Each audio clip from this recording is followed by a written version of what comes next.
You want to know how to roast green coffee? I'm going to show you how to do it using a skillet. Brad Williams, Grit DIY. What you're going to want to do is measure out 1.2 pounds using this scale.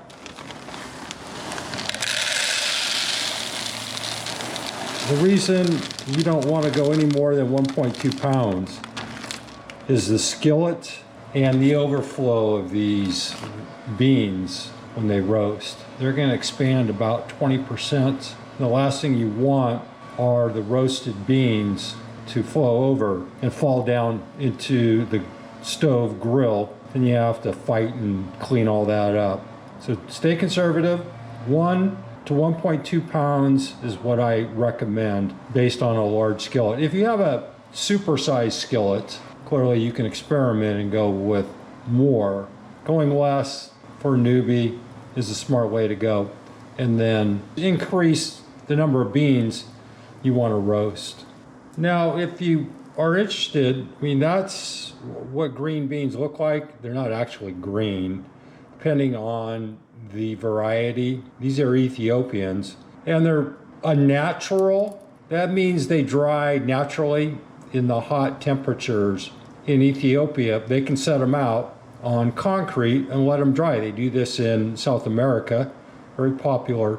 If that's the case, you're going to find that the beans will dry, not so much green, but more of a brownish gray. If you have a wash, they call it washed coffee, it'll turn out more green. That's why they call it green coffee. But that's an overview. And if you want a video, if you want me to make a video on how to grade and a little more about how to buy green coffee, comment.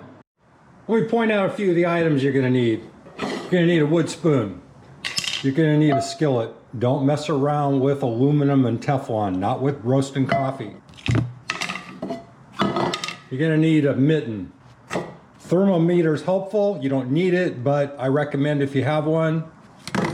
You need plastic bags to put your green coffee in. You're going to need a colander. You're going to need a spoon. You're going to need a pot, and it helps if you have some type of ventilation. The reason being is you have to let roasted coffee sit for 72 hours, 48 to 72 hours, what they call degas. You need a cheap little fan like this. You're going to need to cool your coffee immediately after roasting. So I've been using this Lasco for 10 plus years. Just rebuilt it.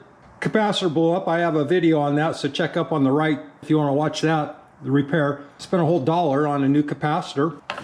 You're going to need a scale to measure your coffee, and you're going to need something to pour your green coffee into, to pour it into that plastic bag. No more than 1.2 pounds for a large skillet. More if you have a larger pan, less for a smaller skillet. Here is my old GE stove. Works great. Forget high tech. I like simplicity. This works great. If you have a modern type stove, then you're gonna have to experiment to the settings. Here, this old-fashioned stuff, we have from off to high. Newbies, I strongly recommend level 3. I roast at level 2 because I'll be roasting a series of 8 different roasts. It takes a little over 2 hours. Average roast is 15 minutes. I've been doing this a long time. I just roast the coffee. I'm not a snob anymore. I used to be a coffee snob. Now it's just a utility. So I roast as quick as possible without destroying the actual bean. So level 2 works for me. Newbies, you start at number 3. You're going to use that thermometer. Average temperature, you want it around 350, 400. If you have gas, go up and work it between the medium and the high until you find that sweet spot. And again, this is all about craftsmanship. Everyone has a different style, a different way to do this. I like the skillet. Some people might want to do it on a barbecue. Some people might actually buy a roaster. Check it out. Comment. Let me know what works for you. Before I crank up the fan and blur out any conversation, let me tell you the characteristics of green coffee. You have the green bean, and as soon as you start heating it up, it's going to shed an outer skin. That is called the chaff. Because there's no vacuum, modern day roasters, they have vacuums that will suck up the chaff, and it generally will leave a bit of a soury taste to your coffee if it remains in the final product. That's why I have that colander. We're going to use that in the fan to try to remove the chaff. Secondly, as you're roasting this, think of it as if you've made risotto using rice. Same thing here. You're stirring the entire time. You're going to stir, stir, stir constantly. You'll see the chaff. It's just a byproduct, and we'll deal with it the best we can. In terms of the roast, there's two key points. You have to think of Rice Krispies. You're going to have two phases. You're going to have the first crack and the second crack. Even with the fan on, you're going to still be able to hear the crack, and I'll point it out to you. In most roasts, you want to reach the second crack plus maybe 30 seconds, 40 seconds. If it's really, really good coffee, you'll see the separation between the first crack and a second crack. The coffee I have is good coffee. I use the term average. We're going to roll from the first crack to the second crack, and I'll point that out. So if you're buying really, really expensive quality green coffee, you'll see a separation. Here, because of my experience, I'll tell you when the first crack's over and we've moved over, or we're starting into the second crack. With that, I've preheated this skillet. And right now it's going to range, it's almost 400 degrees. Because I'm using electric, you're going to see a variation in terms of highs and the lows. Maybe you can see this, maybe you can't. But there's a hot spot right here. There's a hot spot right here. And then down here, it's less. Another reason you want to continue to stir. Also, I have a timer available. And with that, I'm going to crank up the fan. 1.2 pounds of coffee.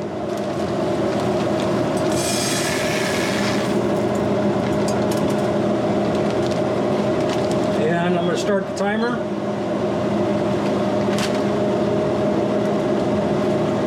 And from this point forward, all I do is stir.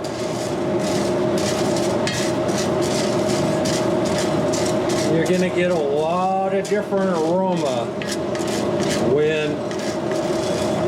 as you go through this process. The more often you roast, you'll recognize really good coffee from the second from the green state. You can determine the odor. If you have coffee around spices and what have you, the coffee will absorb those spices. That could be good, it could be bad. Mostly it's bad. You're gonna smell if it has any type of mildew. If you're roasting washed coffee, you might run into an issue where it was in the processing bins too long, and now it's getting a little moldy. Now here, you're going to see that because this is rather old coffee, it's going to roast pretty quick. For me, I'm looking at 13 to 14 minutes, sometimes 12 minutes to roast this. And notice the level right now, and it will fill this entire skillet by the time it roasts. And you can see that some of them are turning charcoaly. That's just two factors. The hot spot over here is going to cook a little faster, so you got to really pay attention. And two, the older coffee means it's drier. Good green coffee, less than 6 months old, will have a water content of about 18 to 20%, and you're going to roast that down to a water content of 2 to 3%. And as you see, we're only 2 minutes into this, and it's roasting pretty quickly. Right here, I don't know if you can see that, there's some chaff. That's chaff right there. Sort of wheat type characteristic. The byproducts of wheat. and maybe you can hear that cracking.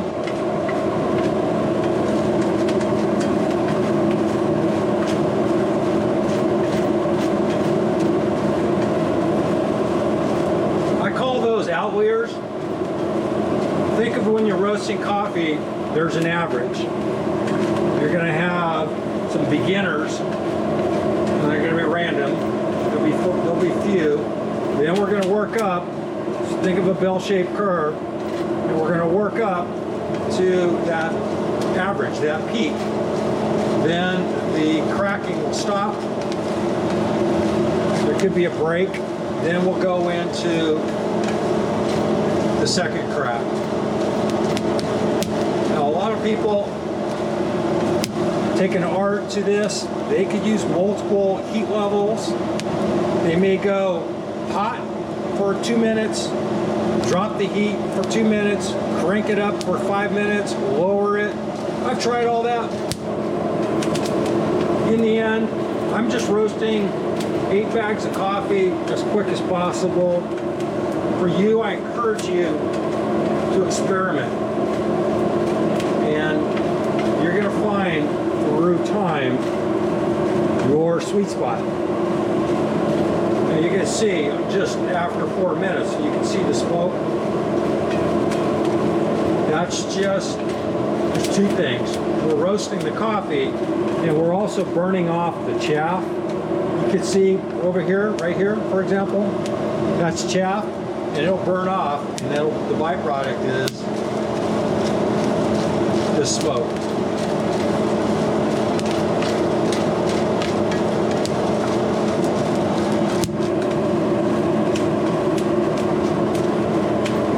Also, if there's a natural versus a washed, naturals are going to roast a little bit faster, just because they're most likely will be a little drier than the washed.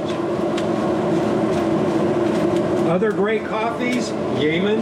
Yemen is just some phenomenal coffee. The Colombians, good coffee. Brazilian is a filler. Brazil coffees are you going to find at the restaurant style, Starbucks, etc. They're going to use that as a filler. In other words, they're going to blend it. They may use 40% Colombian, 60% Brazil. They may go 40% Ethiopian, 40% Brazil, 20% Colombia. Rarely are you going to drink a straight Brazilian. The reason being, they don't grow. The premium coffee grows at about 6,000 to 7,000 feet. That's why Ethiopia is so popular with their blends of coffee. Your Brazilian, they generally are 4,000 to 6,000 feet. The lower the altitude, the less quality. That's why in Costa Rica, people say Costa Rica is pretty good coffee. I don't like it. The reason being, coffee is generally grown between 2,500 and 5,000 feet. Same with Hawaii. That's just marketing, folks. Hawaiian Islands are not that high. They just market the heck out of that coffee. I don't particularly like it. Kenya or the Africans make a whole different type of coffee. It's a sunflower characteristic. Sometimes it is phenomenal, and sometimes it's just not. This art of coffee roasting takes a lot of experience and a lot of time. You have to taste, or you have to sample coffee, similar to in the alcohol industry. You have samplers. You they're not drinking the stuff. They can just take just a small amount. They'll slurp it, get a quick taste, and that within a couple seconds you can determine the quality of coffee. But if you do this 100 times a day, you can see just how numbing it can get. And that's what top quality roasters will do. It's an endless art in the word of mouth and altitude and grower reputation. Here we are, and you can hear. There's your first crack. That's just the beginning of the first crack. And we're about halfway through this roast. Maybe 60% of the way. And because I stopped stirring, you can see how much smoke. So I probably over roasted that section. Now, for you may take a safer route in terms of roasting. I would turn this down to 3. I'm at level 4. But right now,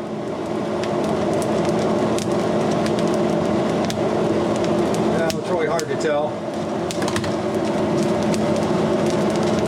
what the actual pan is because I was hitting the beans with the beam.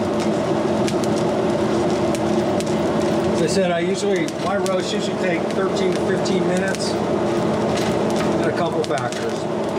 If it's the first roast of my series of roasts, the pan may not be up to the normal heat. Second, the quantity of beans.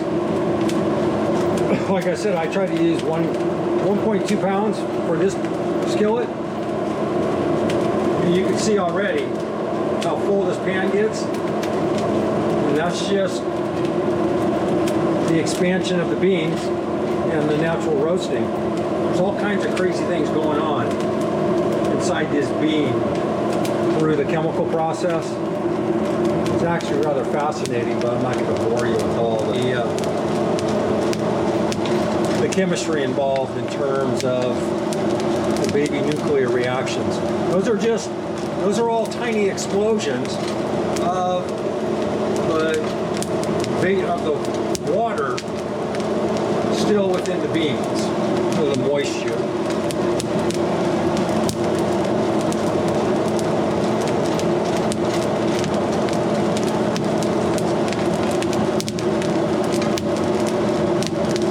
First crack is just tiny Rice Krispies, and we're already moving into the second crack, and it gets a little louder.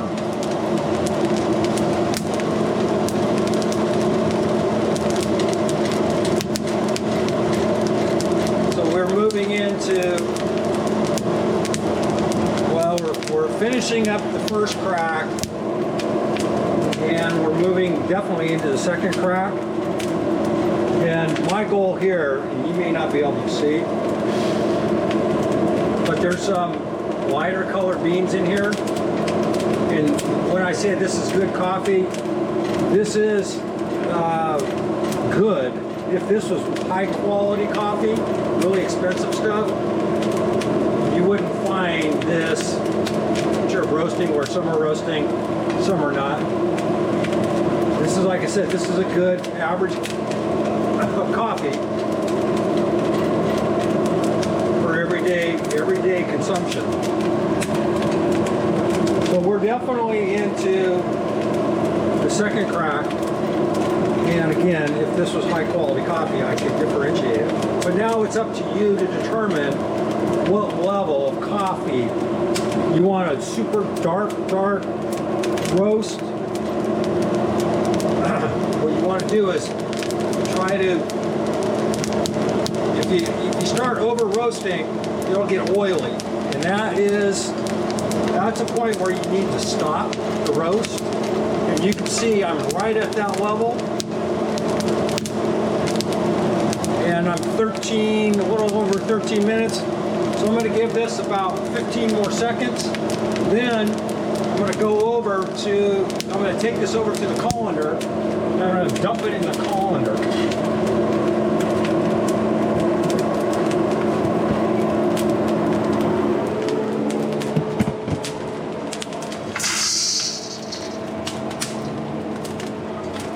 What I just did was I hit the pan to knock all the beans off.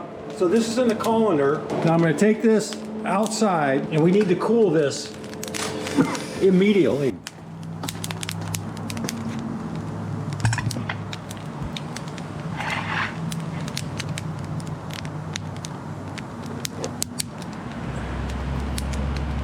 So I just turned the fan on. And now what you want to do is you want to start, and you can see the chaff is flying out while the coffee's cooling. Now I probably over roasted this, but yeah, you can see the chaff coming out, and there's blue smoke. You want to continue to do this until the blue smoke is gone.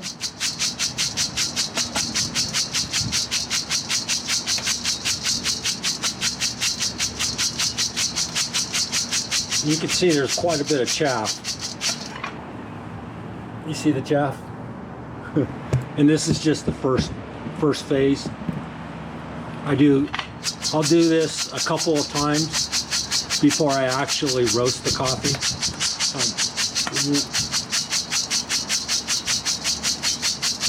Now what I will do is I'll put this fan on here, because now I'm going to start another roast. I'm going to let this sit for about 4 minutes to cool. Then, if you notice, I have this pot here, and then I have this so that it will release. What we have to do now is once this cools, I'm going to dump it into this pot, and then I'm going to let it rest in here for 48 hours, maybe 72. This coffee needs to degas. It's this buildup of just the chemicals, and now it has to release. You can roast immediately if you want to, but generally for a better quality, you want to let it sit for 48 hours. 72 is better. I'm going to head back to start the second roast.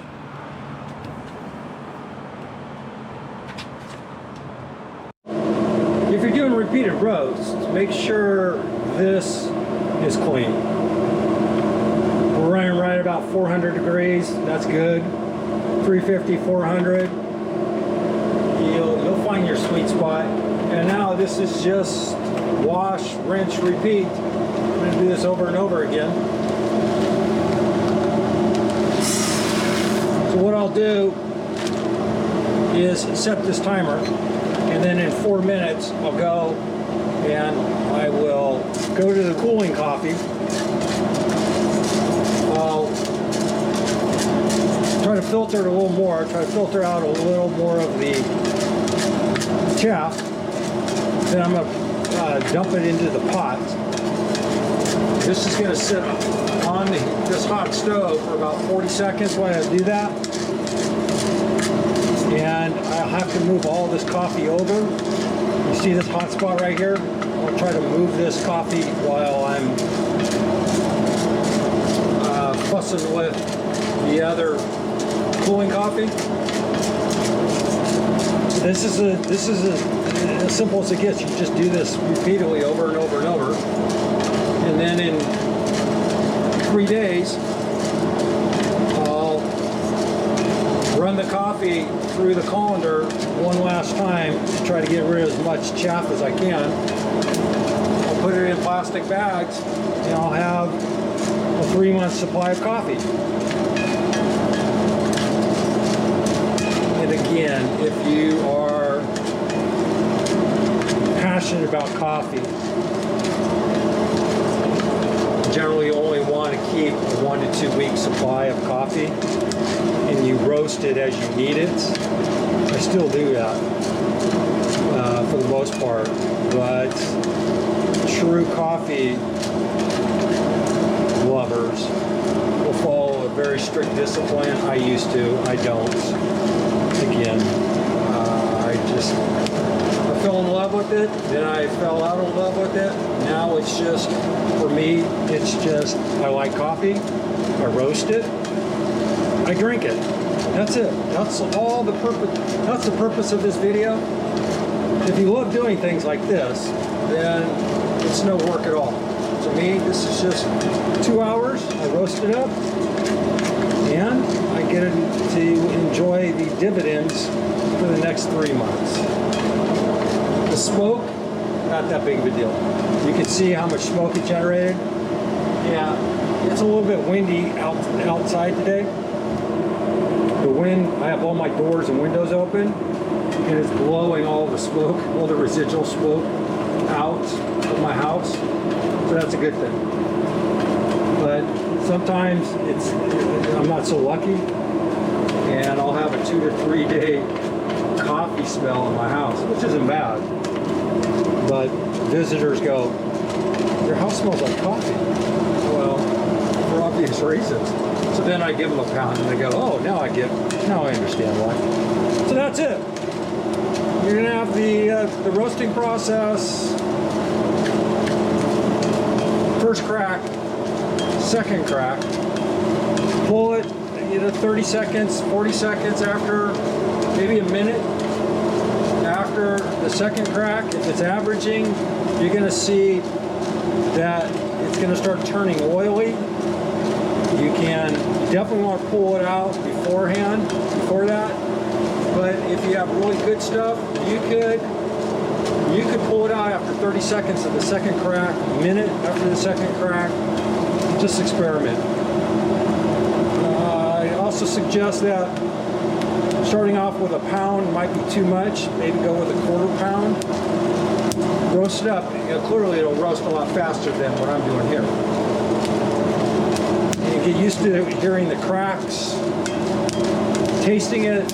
If it tastes a little over roasted, in other words, a little burnt, then next time roast it less or at a lower temperature or a higher temperature. Again, there's no set guidelines. It's just jump in and start swimming.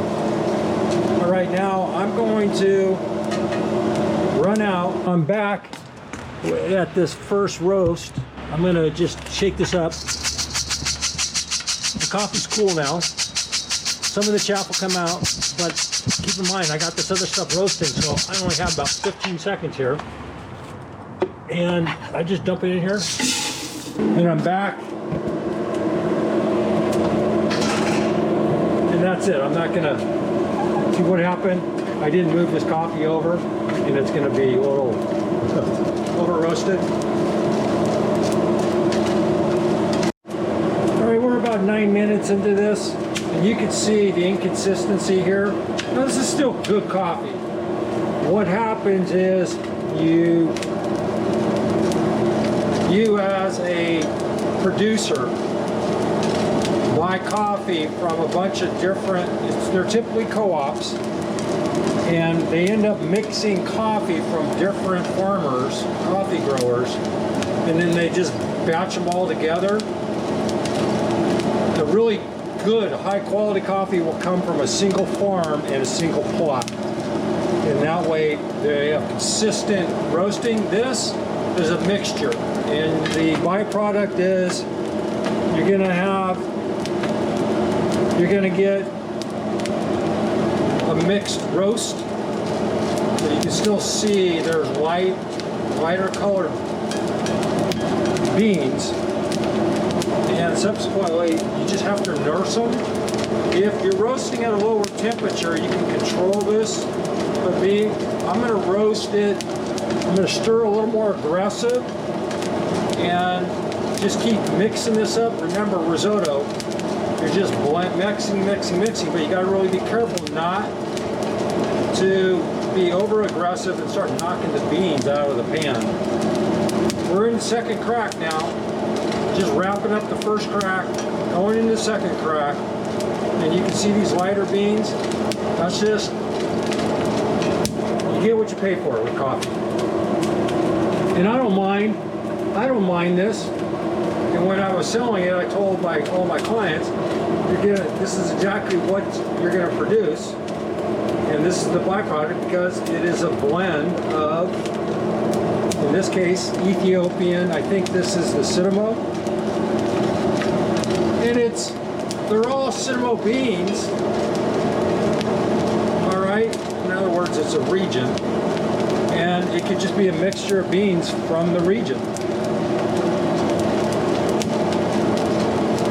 And you just keep stirring, and now you have to find that fine line. How dark do you want this particular bean to get? Well, if you try to get this dark, you're going to burn everything else. So you're going to give up something here. You're going to get a little bitterness as a byproduct of not buying the best kind of bean. Now, what large producers do is they'll blend this with a Brazilian to camouflage any of that blandness, or perhaps there may be just a slight bitterness.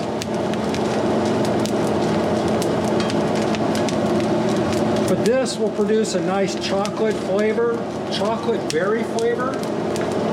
That's typical of a natural.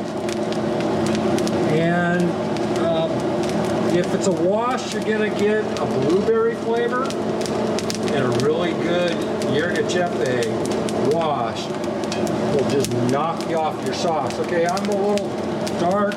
I'm 12 minutes. I'm gonna give this about 30 more seconds. As you can see, we're almost there. I don't want to over roast the already roasted, and you can tell most of the lighters are, at least they're partially, maybe they're 75, 80% roasted, but I'm done here. I'm at 1330, and that is about as far as I want to go with this. I'm going to turn this off. Now it's well into the second crack. Rice Krispies. Now I got to get this off the heat.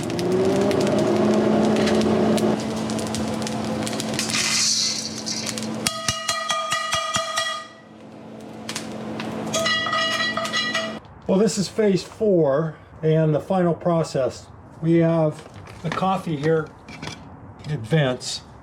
This is about 3 days after, and here's the final product. Over the 3 days, I've shaken this up. All I'm gonna do is pour the coffee into here. Gonna hit the fan, try to get rid of that chaff, and then I'm just gonna put it in those plastic bags. And we'll wrap this thing up. I use this little plastic thing to scoop the coffee out, and I generally put it over the pan here so I don't miss too much. And you don't want to get too crazy here. Just put it in there so you can manage it. Crank this up, and we're just going to try to, you can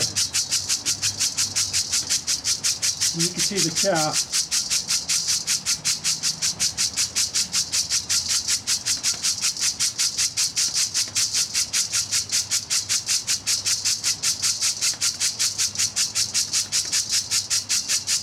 And I put this pan here because sometimes I get aggressive and the coffee will bounce out.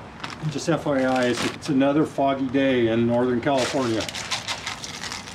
Cold and foggy. Now if you want, and I do this from time to time, is I'll just take a couple scoops out, do this again. Now,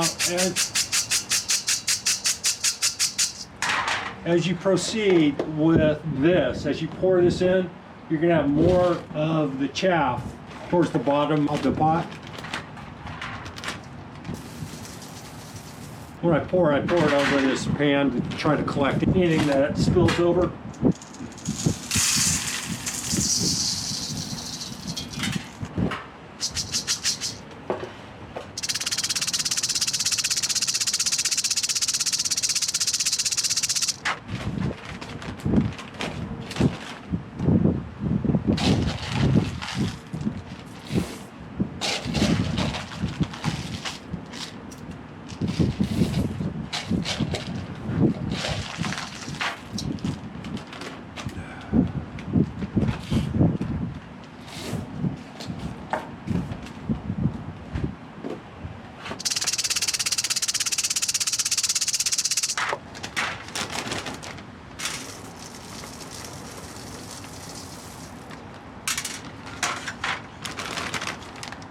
And that's it. There's your final product.